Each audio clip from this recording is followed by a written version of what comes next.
Like, for lack of a better term, we got Simon and Daphne just clapping cheeks all the time. However, I do really like the arc with her accepting Violet is going to date her brother. That's like a cool, decent arc, and I like that Lady Danbury is so forgiving and so understanding of that, especially given the fact that she was clapping cheeks with Violet's daddy. Off screen, he had turned into this looks-maxing absolute monstrosity of like mewing, right?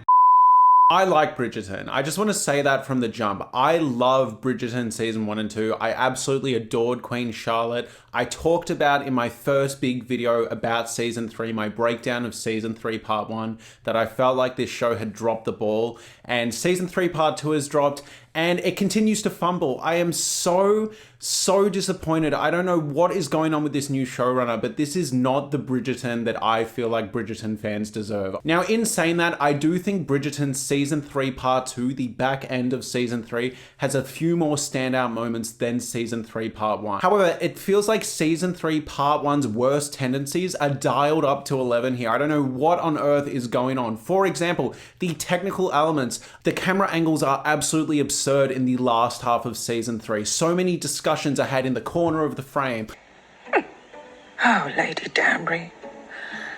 Or yet again, camera angles are up people's noses. There is this insane shot where Collin walks into his family home to tell them the news of them getting married, and it's literally framed like this. It's insane. It's not cool. It's not artistic. It's actually really distracting. If you want a masterclass in creative, exciting framing, look at the film challenges, but Bridgerton genuinely feels like amateur student filmmaking. On top of that, the lighting, the editing, the music, the costumes, it's all over the place here. I've seen mention in my comments of poorly fitting dresses and acrylic nails. On top of that, the editing this season is all over the place. Even though I like what they did with Benedict this season, the way they edited his storyline is genuinely insane. Apparently, he was having sex for like 97 hours. We'll literally cut to other characters and have complete substantial arcs and plot development, and then cut back to the same sex scene with Benedict, even though other people's stories have progressed by like 3 or 4 days. Like, just unhinged, insane editing. On top of that, in the much anticipated big sex scene of the scene, the mirror scene, there is literally a shot where he plays with her hair, and then it cuts back and her hair's down, and then it cuts back again and her hair's in a different place. It's just, can we focus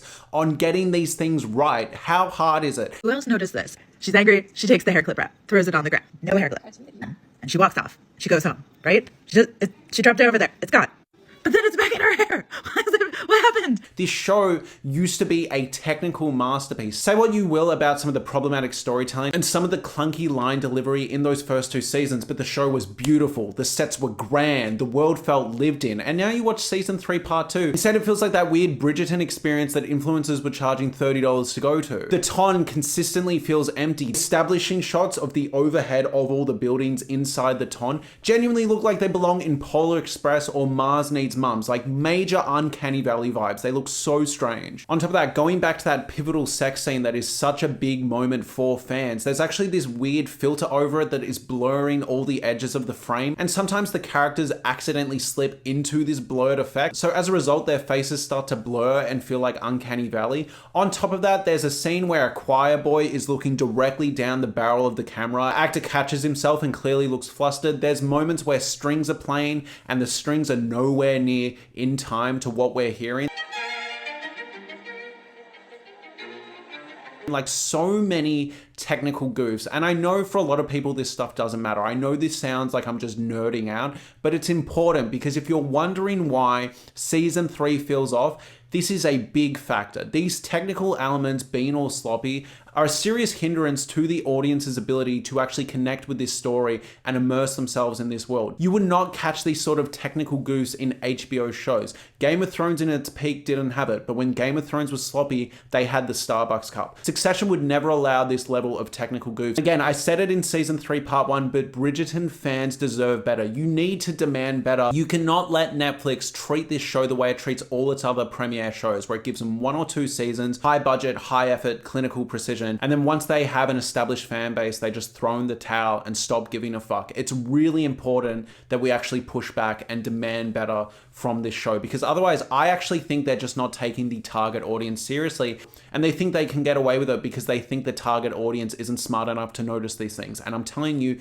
you need to notice these things. One last thing, they reuse establishing shots at multiple points. There is literally a shot that they play twice of like people walking in front of the Bridgerton family's house. It's so frustrating. Stop making these mistakes. Stop doing them. The framing's awful. The lighting, admittedly, is a bit better this season. They kind of like chilled back on the cartoonish, like kids show looking vibe, but it still looks like horseshit compared to season 1 and 2. Better than season 3 part 1, admittedly, but not by much. God damn it, is this show ugly to look at all of a sudden. I don't know what the fuck has happened. And it's really strange, right? Because in the sex scene, in a few scenes, they keep adding this blur effect that people walk into, like smooths and messes up their faces, right? But then you have Collin walking around and just the way he carries himself and the way he looks in general feels like he's a product of that, but he's not. That's kind of just how he looks like in Bridgerton now. On top of that, the pacing is still weird and clunky. Now, it is a bit better than season 3 part 1. I do think we are a bit more focused here. We do get more time with Collin and Penelope. Thank the Lord. I think Penelope's performance here is a lot better. I think Collin's performance here is a lot better in parts, but really bad in other parts. And thank the Lord they've cut the screen time of the Mondrich family, but there is way too much to chew on in these last 4 episodes. Now, in my season 3 part 1 video, I talked about the fact that Collin's character arc constantly gave me whiplash. Off screen, he had turned into this fuckboy, looks-maxing absolute monstrosity of like mewing, right? Collin comes back and he's a complete fuckboy rake. So as an audience member, straight away you're trying to catch up with that because that's a big character shift from what we've seen of him previously. Then, just as you're catching up to that, they go, actually, he has regrets about that. That's not the true him. He doesn't really feel good about that. So then you get whiplash again. But on top of that, now he has to go confess his love to Penelope. And it feels like every single time you start to get footing on who Collin's character is, they switch it again. Each of those little arcs, in my opinion, needed a season or at least 3 to 4 episodes for me to really feel as an audience member. And season 3 part 2 turns this up to 11 with a few characters. So for example, Lady Featherington. I love the work that they did with Lady Featherington on paper. I think some of it was really well done, really well explored. I love the tension between Penelope and Lady Featherington at certain points. However, there is so much character work that they have to get done in like 3 episodes and they barely pull it off. You know, one minute she is the nastiest she's ever been. She's actively as cruel as I wanted her to be in season 3 part 1. Finally, we see how mean and cruel Lady Featherington can be when she's saying that she doesn't believe that Penelope could have pulled a Bridgerton boy. I was sitting there as an audience member going, finally, this is the conflict I needed to see throughout the show. But then straight away she shifts and she starts trying to suck up to Penelope and I go, oh, this is an interesting arc too. She's been like fake nice to Penelope and really trying to weasel her way in because she sees it as an opportunity for money, power, and influence. However, this really fascinating plot where Lady Featherington is being disingenuous, being snaky, and trying to manipulate her daughter lasts for about 10 minutes, and then all of a sudden she's being earnest. She wants to repair the relationship. She sees the errors of her ways. It's way too quick. It's just so quick and so rushed. So then Penelope goes from hating her mother, trying to avoid her mother, to making up with her mother in one big fight, and admittedly, I thought the fight scene was really well written, really well performed, and really well executed. I just wish there was more build up for both characters leading into that final fight where Penelope confronts her mother and vice versa, and they call each other out for their problematic behavior and they agree to do better. However, in my opinion, this is just such a rushed arc. Each of these plot points needed at least 3 or 4 episodes each. In my opinion, you really needed to sit with Lady Featherington being absolutely cruel to her daughter. Then we needed time to sit with Lady Featherington trying to manipulate her daughter, trying to pretend to be nice. Then we needed a few episodes of Lady Featherington realizing the error of her ways and trying to actually be better for her daughter. And then we needed time for Penelope to actually actively recognize that change and let it be earned. But it is so rushed. It is so quick. It wastes some of the best character conflict we could have got in Bridgerton season 3 as a whole. Now, I will go more in depth with all these character plot lines when I do my character by character breakdown in the back end of this video. I just want to list another few plot lines that felt way too rushed for me before really deep diving into them. Francesca. Now, unfortunately, I really liked the character work that they were doing with Francesca and Kilmartin this season. I thought it was excellent. I thought it was great. It was such a good payoff to season 3 part 1. Hey guys, had a bit of a brain glitch here. I know his name is John Sterling and he is the Earl of Kilmartin, and I refer to him as Kilmartin for a while in this video.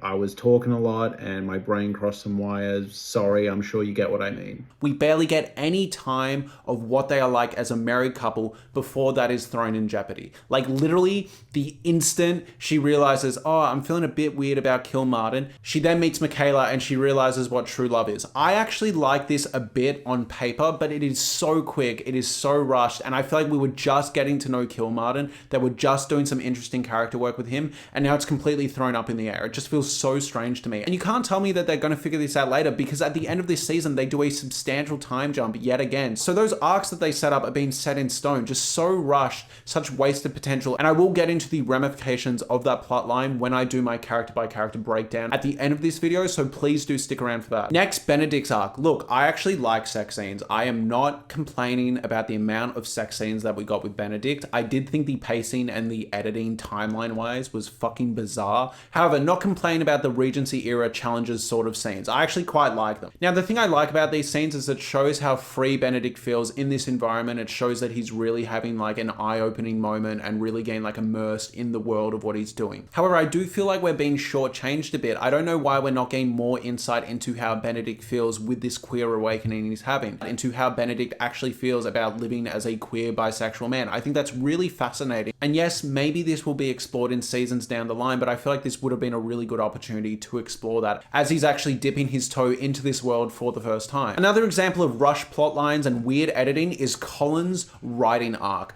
What the fuck is this? Now, I know a bunch of people are going to be like, well, that's how it was in the books. Sure, but in terms of what I've been watching in the show, how it's been presented to me, this is so out of left field. Like, he's literally sworn like an oath to take down Whistledown. He cannot stand Whistledown. And it is established that this isn't jealousy, all right? He isn't mad because like she's a really good writer and he wants to be a really good writer. He's mad because Whistledown exposed Eloise, exposed him, and tried to ruin their lives at different points, at least in his eyes. So when he finds out that Penelope is Whistledown, he's actively pissed, and rightfully so, yeah? Fair enough. And out of nowhere, when he's forgiving her, he starts going on about like, oh yeah, I was just jealous because like you're such a good writer and like I want to be a good writer and you're such a good writer and like I'm insecure, I'm just an insecure man living in a woman's shadow, blah blah blah blah blah. I got a lot of comments from women on my season 3 part 2 quick review on my channel, and a lot of the sentiments from those comments is we don't have an issue with female empowerment, we actively encourage it. However, we don't like when writers hurt the characters we care about to make that happen. I completely agree. This is so strange. It doesn't make sense for Collin's character at all. It's out of nowhere. We've had no time with Collin's writing at all. It is so strange. Another insanely rushed character arc, Cressida. Oh my God. For season 3 part 1, that was one of the highlights, all right? They were doing really slow, mature character work. Then all of a sudden, yet again, they pull off like 5 subplots that each needed, again, 3 or 4 episodes. They just steamrolled a bunch of shit. All of a sudden, she has an arranged marriage, like a Lady Danbury type of like young arranged marriage. Then she goes, fuck that, I'm actually going to claim that I'm Whistledown to get me out of this position. And at first that's framed as a move of desperation and tragedy, but then she just becomes the supervillain again, out of nowhere. She just turns into full-on supervillain era and just wants to destroy the lives of everyone around her with pretty much no remorse for a good chunk of the season. Now yes, as the season goes on, she does start feeling a bit bad and she does push against her mother and she does kind of like double back on it, but Jesus Christ, this was so rushed. Could have been such an interesting plot line if they really pulled this off and gave it the time it needed to. This plotline, along with the Whistledown reveal, along with Benedict's sexuality, along with Queen Charlotte's beef with Whistledown, also Francesca's relationship with Kilmartin and the potential love triangle that's coming, all need tons of time to be developed. These are really mature, juicy, substantive plot lines that really need a lot of effort and care put into them. And 4 episodes, in my opinion, is not enough time to introduce them and also properly resolve them. And they tried and they failed. Now, before I get into my character by character breakdown, let me tell you some things I thought they improved from season 3 part 1. First off, I was complaining in season 3 part 1 that I really didn't feel like I had a good idea of what Whistledown was meant to represent. I couldn't tell if the show thought it was toxic, cruel, and mean. I couldn't tell if it was meant to be feminist empowerment. I really felt like the show didn't have a really properly defined voice for what Whistledown represented in the world of Bridgerton and how we were meant to look at it as audience members. Were we meant to be looking at Penelope engaging in Whistledown the same way we look at Walt in Breaking Bad making meth, going like, oh, you need to stop. I get why you can't stop, but like, dude, you need to stop. Or were we meant to be sitting there cheering Penelope on because it's this amazing thing she does? And I have to give season 3 part 2 credit. They actually explored this topic really, really well. I loved all the scenes where Penelope needed to give it up for her love for Collin, but she just, you know, she can't step away from this empire she built. I loved all the scenes where she's talking with character and monologuing about how it's hers. It's this thing she built. She doesn't want people to take it. I also love that on paper, Cressida almost solves Whistledown's issue, right? She comes out and she takes credit for Whistledown's writing. And in theory, that means Penelope can marry Collin without ever being caught, but you realize that's not what it's about. And I loved all those scenes where we really got a good insight into what makes Penelope and Whistledown and the dynamic between those two tick. I needed that the whole entire show, and we finally got it. I just wish we got more of it, and I wish it was around in season 3, part 1. Next, in my opinion, we finally saw the mother of Penelope be properly cruel. We needed that. I really needed to feel just how awful the family was, and we finally got that. And it was really well handled,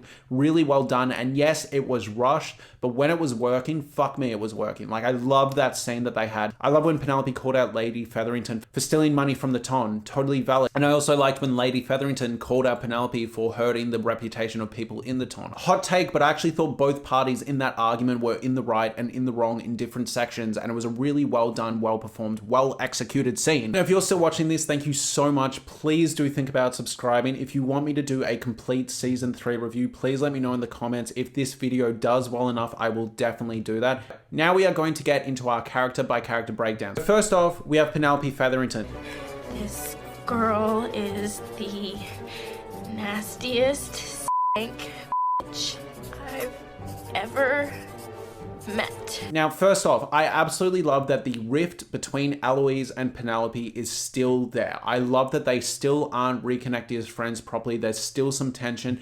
This is the type of pacing I need from Bridgerton. I need to feel the character arcs. I need time to engage with them. I need to feel like conflicts just aren't wrapped up in 5 minutes. And I love that Eloise and Penelope are kind of like butting heads and reconnecting moments and not reconnecting in other parts and help each other out in certain spots. It's great. I think it's really well done, really well executed. And I love that a friendship breakdown is being treated as serious as a romantic relationship breakdown in the world of Bridgerton. I think it's so well done. It is some of the best stuff of this season. Next, I've mentioned it a few times, so I won't harp on too long, but I absolutely love the conflict between Penelope and her mother. I think it's really well executed in moments. I wish it wasn't so rushed. I wish we got more time of it. But for what we got, I think it was really good. I love that final fight they had, and I know it felt quick, it felt rushed. In saying that though, on paper, I do really like the idea that Penelope, gives her mother money to help out with the weddings of her sisters and lets her mother take credit for that. I think it's a really good bonding moment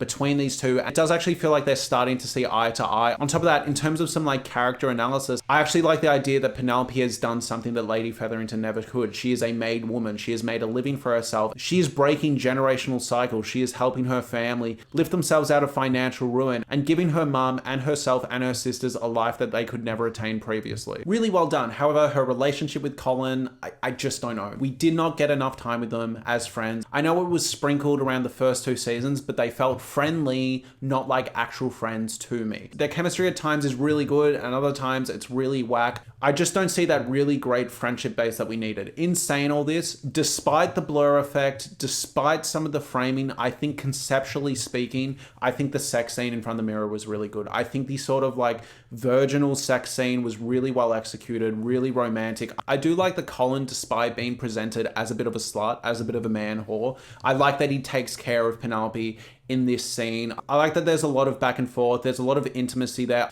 I also like the callback to season 1 with Daphne where Penelope says, oh, there's more. Really well done and really well handled in terms of a virginity loss sequence. However, in season 1, after Daphne lost her virginity, we also got a lot of scenes of her actually actively exploring her sexuality. Like, for lack of a better term, we got Simon and Daphne just clapping cheeks all the time. Now, apparently there were entire sex scenes that were completely cut. There was an entire sex montage between Penelope and Collin that was cut. And I do actually think that's really quite disappointing. I got a few comments on my season 3 part 1 quick thoughts video where I saw people talk about the fact that there aren't that many sex scenes is really disappointing given the sort of body positivity angle that was being taken in the promotion leading up to the release of this Bridgerton season. And I have to say, I do get where you guys are coming from. Unfortunately, I also thought Penelope being exposed as Whistledown was so rushed and so quick and so disappointing. She basically talks the entire Ton in one sequence, gives this really lame, overridden speech, and somehow gets herself out of trouble. And apparently no one cares, no one's annoyed, anyone she's ever exposed doesn't seem to give a shit, and she's totally fine to just keep doing Whistledown. I thought this was so rushed,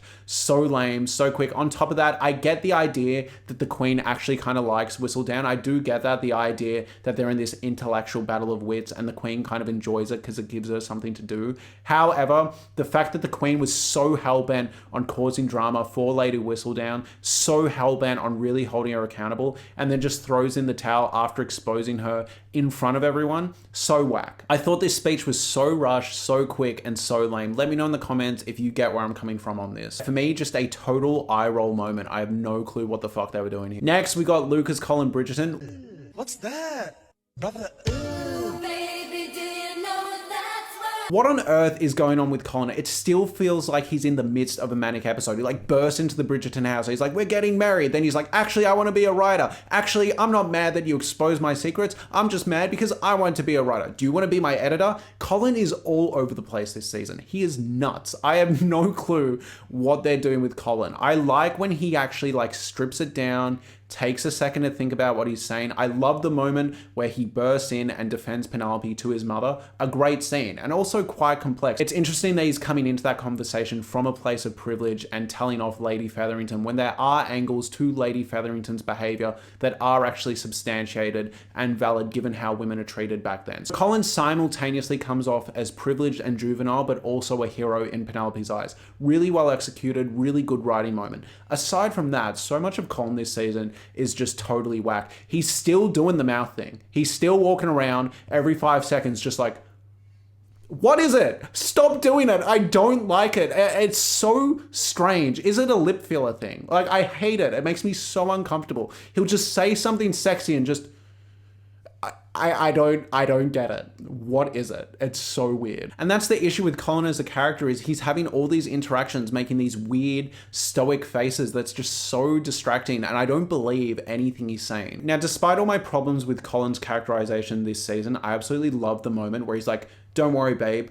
Daddy Collin's got this. And he burst into Cressida and he failed the interaction. He like lost. He took the fattest L ever. It was so good. Such a great moment. Aside from that, I really don't have that much to say. His writing plot is whack. I don't get his character motivation. There were points where he's like, I am going to take down Whistledown. Then he finds out that Cressida is Whistledown and he's like, yeah, I mean, I guess I don't care that much. Whatever. Why would I care? Then he finds out Penelope's Whistledown and he's like, actually, I do care. I'm really, really upset. But then he bumps into Penelope in an alleyway and decides to just finger blast her against a wall. And then the next day he's like, actually, I'm still mad because you're gonna continue to be Whistledown and I hate it. And then he just randomly has this like epiphany. He's like, oh, the only reason I was ever mad is because I'm jealous because I want to be a writer. Anyway, all is forgiven and you're awesome. You're the bee's knees, babe. It was so weird. It was so strange. I don't get it. On top of that, can I just say, Collin being annoyed on behalf of what Whistledown did to Eloise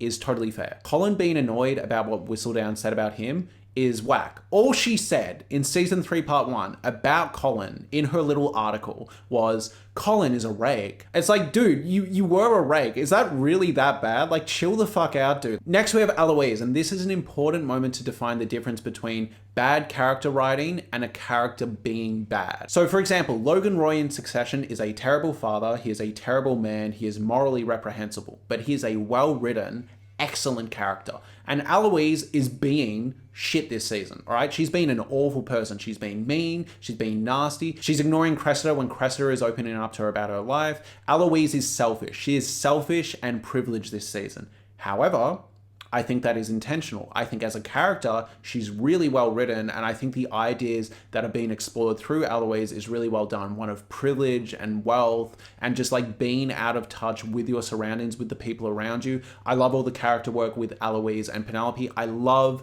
the scenes between Eloise and Benedict. I live for Eloise and Benedict scenes. I absolutely love them and I would kill for more of them. Yeah, in my opinion, is Eloise being incredibly unlikable, incredibly nasty this season? Absolutely, but I think it's 100% intentional. I think it's one of the moments where the writers are actually pulling off what they're trying to pull off really quite well, and I'm really interested to see if she gets some redemption or if she stays the same problematic weirdo. All right, next we have Francesca Bridgerton. I really liked what they were doing with Francesca in season 3 part 1. I really like this quiet, intimate, slow burn romance they were building up with Kilmartin. And I really like what they were doing in part 2 with Francesca and Kilmartin. I actually like that they got married. I like the time that was spent on them. I wasn't that mad that it was taken away from Penelope and Collin, because at that point I had given up on Penelope and Collin entirely, all right? Like after season 3 part 1, I was checked out of that, and I'm like, give me some good side characters and I'll be okay. And I thought what they were doing with Francesca and Kilmartin was really well done. I also really like that Francesca pushes back against her mother and says, hey, not everything needs to be this sort of love you're talking about. I like this quiet, sweet little romance that I have. Awesome moment. However, the idea that she already isn't feeling it with Kilmartin, the kiss wasn't what she wanted, and now she's got like a new lesbian infatuation, is a bit quick for my liking. Do I like the idea that before physical intimate moments, she thought she really loved Kilmartin, and then when she kisses him, she realizes something isn't right? Yes. But then, in my opinion, you need to really pace out the idea that she realizes it's never going to work, and maybe she's leaning the other way with this new woman, Michaela, because in my opinion, it's just so quick and so rushed and gives me total whiplash yet again. I can picture this love triangle, like messy subplot being so well executed in the hands of really good writers. Like for example, if she really tries to make the relationship with Kilmartin work for like a year or two, right? And just the intimacy isn't there. They don't connect that way. Like it just doesn't work. And then slowly that infatuation with Michaela builds. I think it could be really fascinating, really tragic. I think the character work they've done with Kilmartin this season is actually really good. So if you made us really empathize with Kilmartin in that situation because he loves Francesca, however Francesca loves Michaela, I think that'd be so well done. But I don't think they're going to pull it off that well because it just feels so rushed at this point. I can picture an amazing subplot where she's pregnant with Kilmartin's child and then is simultaneously in love with Michaela. Then you can even weave in the infertility plot that was in the books that people are really worried is going to get cut. But I just don't think they're going to pull it off, and that is exemplified by the fact that this feels so rushed, so out of left field, and just so quick. Like we really needed to sit with Kilmartin and Francesca either working for a bit or not working at all, in my opinion. Next, we have Anthony Bridgerton. I'm eager to tell the family. So much so that I can shout for all of no better here! Flower of some Lilies.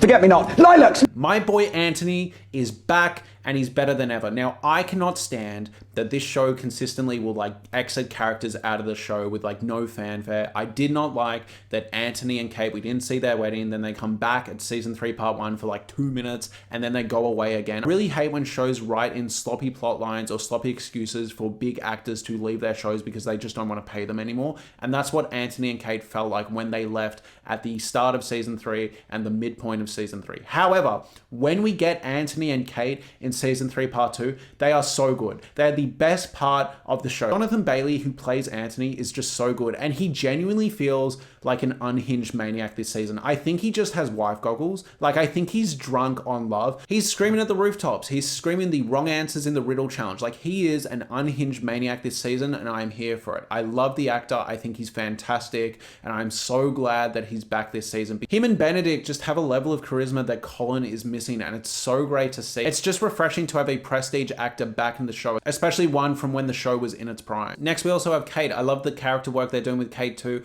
I like the idea that they're trying for a baby. I love the way that Kate looks at Anthony. I love the way that he's almost this puppy for her and he's just like totally enamored with her and she enjoys that and she likes keeping him in check. It's such a good dynamic and it feels like a great 180 from their dynamic in season 2 where they were just butting heads all the time. I love that Anthony has just decided to be Kate's super simp for the rest of his life and he's totally okay with that and Kate absolutely loves it. It's just such a great dynamic to see play out. Next we have Queen Charlotte. Look, Queen Charlotte was better in season 3 than she was in season 2, but she is nowhere near as good as she was in the spin-off series Queen Charlotte. Her motivation's really strange this season. She gives up the fight with Lady Whistledown a bit too conveniently and a bit too clunkily for my liking. I really don't get what was going on with Queen Charlotte for a lot of this season. Again, I really do like the idea that she actually kind of enjoys this intellectual battle of wits, but that's really the only thing I could get behind with Queen Charlotte this season. I love the hair, but I really do miss connecting with Queen Queen Charlotte the way we did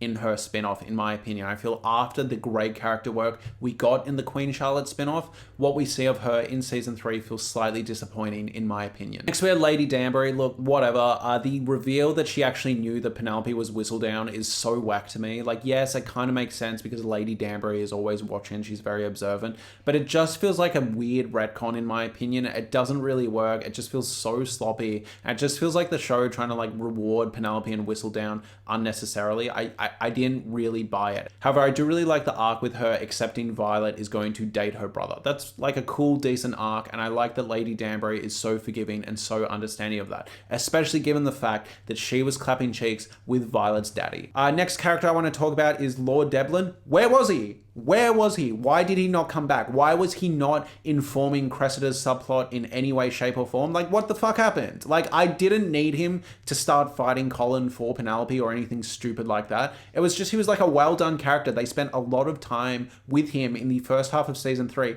and he just evaporates. He's just banished to Bridgerton purgatory, apparently. It's so strange. Why do they keep doing this? I hate that they introduce characters, give them a lot of time, and then just fuck them off when they're sick of them. It's so weird. All right, next we have Cressida. Look, I love Cressida actually deciding to pretend to be Whistledown. I thought that was such a cool idea. I get why she needed to do it given the arranged marriage. I thought the arranged marriage subplot introduction was way too rushed. It was way too late in the game to introduce that. That needed to be set up in season 3 part 1. However, the most invested I've been in the entire season 3 was when Cressida took credit for Whistledown's reign. I didn't expect it, I didn't see it coming, and I was curious to see where the show went next. Really, really well done. I also love that Queen Charlotte was like, all right, you're gonna write a Whistledown piece. I love that Cressida's mum basically went, you are not cut out to be a writer, you fucking suck, I'm gonna do this for you. Like, so funny that the mum was just like, you're useless, let me take over. Such a great moment. I loved the idea of this plot line on paper. However, again, it just felt rushed. I thought the conclusion was weird, and I thought the fact that she did a complete 180, it wasn't even a sympathetic villain arc,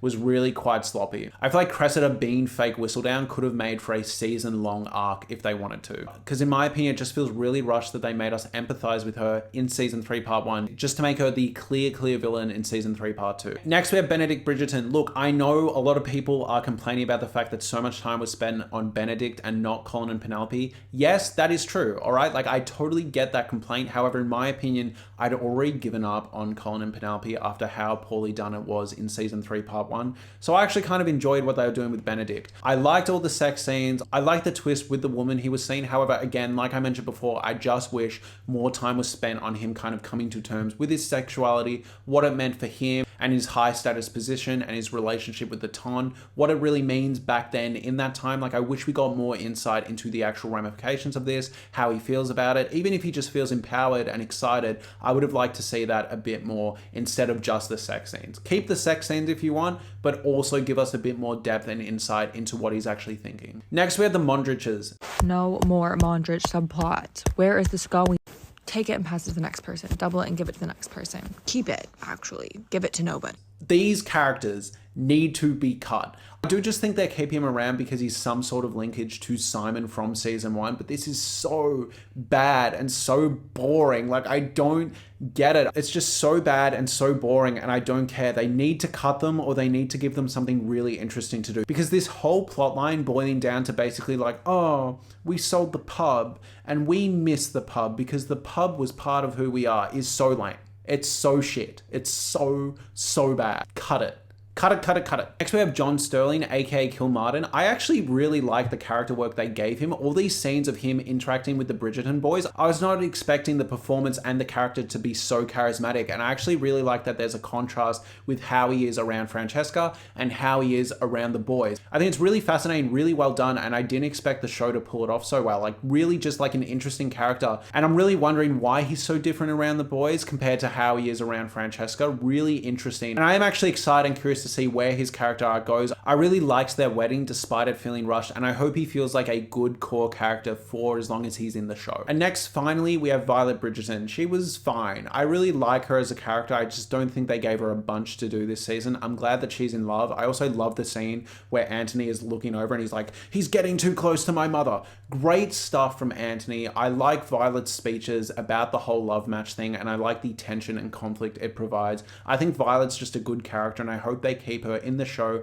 as long as the show runs. It would be really nice if she was a staple part of the show throughout all the character changes and different points of focus in the show. Anyways, I think that's everything I have to say about Bridgerton Season 3 Part 2. That was a long video, and I'm sure there's some stuff I missed. Like, I'm sure I'm going to look back on this in like 4 days and be like, fuck, I forgot this, and this. I'm going to try and engage with the comments as much as I can, so please do comment what you think, what you feel.